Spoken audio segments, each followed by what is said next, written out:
Item ಯಾವುದೇ ಇರಲಿ try ಮಾಡಿ ಆಚಿ ಚಿಕನ್ ಮಸಾಲಾ. ಇತ್ತ ಯಾದಗಿರಿಯಲ್ಲೂ ಕೂಡ ಪರಿಸ್ಥಿತಿ ಏನ್ ಬೇರೆ ಇಲ್ಲ. ಆಟೋಗಳಿಗೆ ಸಿಗ್ತಾ ಇಲ್ಲ ಗ್ಯಾಸ್ ಕೊರತೆಯಿಂದ ಬಂದ್ ಆಗ್ತಾ ಇವೆ ಬಂಕ್ಗಳು. ನಗರದ ಹೊರಭಾಗದಲ್ಲಿರುವಂತಹ ಗೋ ಗ್ಯಾಸ್ ಸ್ಟೇಷನ್ ಕೂಡ ಬಂದ್ ಆಗಿದೆ.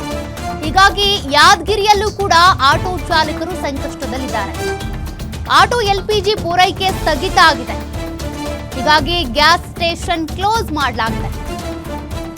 ಅಲ್ಲಿ ಆಟೋ ಚಾಲಕರು ಅದನ್ನೇ ಹೇಳ್ತಾ ಇದ್ರು, ಕೇಂದ್ರ ಸರ್ಕಾರ ನೋಡಿದ್ರೆ ಯಾವುದೇ ಸಮಸ್ಯೆ ಇಲ್ಲ, ಪೂರೈಕೆ ಆಗ್ತಾ ಇದೆ ಅಂತ ಹೇಳ್ತೀರಿ, ನೀವು ನೋಡಿದ್ರೆ ಗ್ಯಾಸ್ ಇಲ್ಲ ಅಂತೀರಿ ಅಂತ ರಿಯಾಲಿಟಿ ಚೆಕ್ನೆ ಮಾಡ್ಬಿಟ್ಟಿದ್ದಾರೆ ಅಲ್ಲಿ ಆಟೋ ಚಾಲಕರು. ಗ್ಯಾಸ್ ಕೊರತೆ ಹಿನ್ನೆಲೆ 300ಕ್ಕೂ ಹೆಚ್ಚು ಆಟೋ ಚಾಲಕರು ಸಂಕಷ್ಟದಲ್ಲಿದ್ದಾರೆ.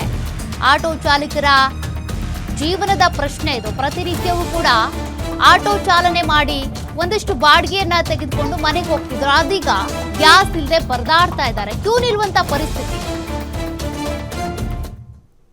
ರಾಷ್ಟ್ರಗಳಲ್ಲಿ ನಡೀತಿರುವಂಥ ಯುದ್ಧದ ಎಫೆಕ್ಟ್ ಪರಿಣಾಮವಾಗಿ ಈಗ ಆಟೋ LPG ಗ್ಯಾಸ್ ಕೊರತೆ ಇಡೀ ದೇಶಾದ್ಯಂತ ಕೊರತೆ ಉಂಟಾಗಿದೆ. ಅದೇ ರೀತಿಯಾಗಿ ರಾಜ್ಯದಲ್ಲಿ ಕೂಡ LPG ಆಟೋ ಗ್ಯಾಸ್ ಕೊರತೆಯಾಗಿದೆ. ನಾವು ಕೂಡ ಯಾದಗಿರಿ ನಗರದ ಹೊರಭಾಗದ ಶಾಪುರ್ ರಸ್ತೆ ಮಾರ್ಗದಲ್ಲಿದ್ದೇವೆ. ಖುದ್ದು ದೃಶ್ಯಗಳನ್ನು ಕೂಡ ನೋಡ್ಬೋದು. ಆಟೋ ಸ್ಟೇಷನ್ನಲ್ಲಿ ಕಳೆದ 5 ದಿನಗಳಿಂದ ಯಾದಗಿರಿಯಲ್ಲಿ ಗೋ ಗ್ಯಾಸ್ ಶಾರ್ಟೇಜ್ ಆಗಿದೆ. ಅದೇ ರೀತಿಯಾಗಿ ಇಲ್ಲಿ ಏನಂತಂದರೆ ಯಾದಗಿರಿ ಜಿಲ್ಲೆಯಲ್ಲಿ ಸುಮಾರು 300ಕ್ಕೂ ಹೆಚ್ಚು LPG ಗ್ಯಾಸ್ ಬಳಕೆ ಮಾಡುವಂಥ ಆಟೋಗಳಿದ್ದಾವೆ. ಆದರೆ ದಿನನಿತ್ಯವೂ ಗ್ಯಾಸನ್ನು ಹಾಕಿಕೊಂಡು ಆಟೋ ಚಾಲಕರು ವಿವಿಧೆಡೆ ಕೂಡ ಏನಂತಂದರೆ ಪ್ರಯಾಣಿಕರನ್ನು ಕರೆದುಕೊಂಡು ಹೋಗ್ತಾರೆ. ಆದರೆ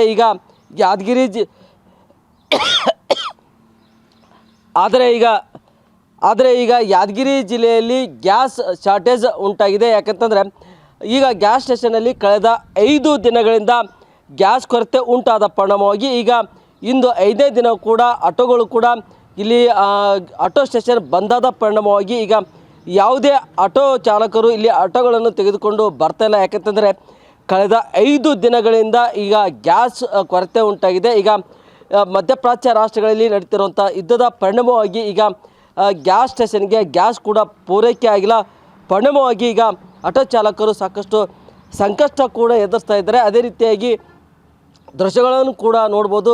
ಯಾವುದೇ ಸಿಬ್ಬಂದಿಗಳು ಇಲ್ಲ, ಯಾರೂ ಕೂಡ ಇಲ್ಲ. ಕಳೆದ 5 ದಿನವಾಯಿತು, ನಿತ್ಯವೂ ಹೆಚ್ಚಿನ ಪ್ರಮಾಣದ ವಹಿವಾಟು ಆಗ್ತಾಯಿತ್ತು. ಇದು ಆಟೋ ಗ್ಯಾಸ್ ಸ್ಟೇಷನ್ ಮಾಲೀಕರಿಗೆ ಕೂಡ ಆರ್ಥಿಕ ಹೊಡೆತ ಜೊತೆ ಈಗ ಯಾದಗಿರಿ ಜಿಲ್ಲೆಯಲ್ಲಿ ಸುಮಾರು 300ಕ್ಕೂ ಹೆಚ್ಚು ಆಟೋಗಳಿದ್ದು ಆ ಆಟೋ ಚಾಲಕರಿಗೆ ಕೂಡ ಗ್ಯಾಸ್ ಸಿಗದ ಪರಿಣಾಮವಾಗಿ ಅವರು ಕೂಡ ಆರ್ಥಿಕ ಸಂಕಷ್ಟಕ್ಕೆ ಕೂಡ ಸಿಕ್ಕಾಕಿಕೊಂಡಿದ್ದಾರೆ. ನಾಗಪ್ಪ ಮಾಲಿ ಪಾಟೀಲ್, ಗ್ಯಾರಂಟಿ ನ್ಯೂಸ್, ಯಾದಗಿರಿ.